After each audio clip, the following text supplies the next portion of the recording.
Sa gitna ng pagluluksa sa pagpanaw ng veteranong aktor na si Victor Cocoy Laurel, na sumakabilang buhay noong Sabado, June 14, 2025, sa edad na 72. Nagbigay ng nakaaantig na mensahe si Lotlot de Leon, anak ni Nora Honor, sa social media. Inalala niya ang huling pagkikita nila ni Cocoy Laurel sa burl ng kanyang ina. Bitbit ni Cocoy ang isang larawang ipininta mismo niya para kay Nora, isang pangakong matagal na raw niyang sinikap tuparin. "Lot, please keep this. I'm giving it to you. As a gift," wika ni Cocoy habang iniaabot ang obra.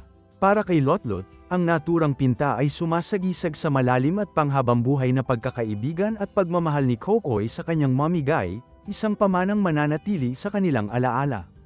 Natapos ang post ni Lotlot sa mga katagang, "Thank you, Tito Cocoy. May you rest in peace." Nagpaabot din siya ng taos-pusong pakikiramay sa pamilya Laurel sa gitna ng kanilang pagdadalamhati.